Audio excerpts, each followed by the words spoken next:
isa po kayo sa mga naapektuhan ng bagyo o habagat, maaari po kayong mag-avail ng calamity loan sa Pag-ibig gamit ang inyong cellphone. Pwede po kayong mag-apply gamit ang virtual Pag-ibig na app or pumunta po kayo sa website ng Pag-ibig Fund Services. Ito po yung mga requirements. Take note, kailangan nyo lang pong mag-fill out ng loan application form. Kailangan din po meron kayo ng tinatawag na Loyalty Card Plus ng Pag-ibig or Cash Card ng Land Bank. Mahalaga po yan dahil dyan po i-disburse yung loan na ibibigay po sa inyo.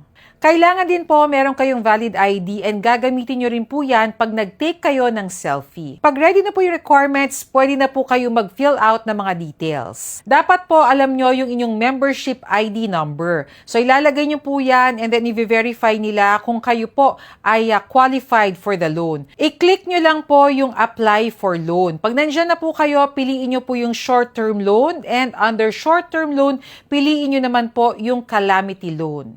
Meron po yung options, you can choose 12 months, 24 months, or 36 months. Then, pipiliin nyo po yung affected area. Unfortunately, hindi po lahat ng binaha ay makakapag-apply po ng loan. Kailangan po kasi nakatira kayo or nagtatrabaho kayo sa isang lugar na idineklarang under state of calamity. Tuloy nyo lang po yung pagsagot sa mga details and then submit the supporting documents. Hihingin po yung proof of income nyo, so pwede po yung inyong payslip. Kung kayo naman po ay self-employed, for example, meron kayong maliit na negosyo, pwede po yung ITR or yung inyong passbook sa bangko. Natapos nyo na po yung process na yan, maghihintay po kayo and according to Pag-ibig, in as fast as 3 days, maaari nyo na pong makuha yung inyong inuutang or yung inyong loan. By the way, you can borrow up to 90% of your savings. So for example, meron po kayong ipon na sa Pag-ibig na 100,000 pesos, pwede po kayong makahiram up to 90,000 pesos.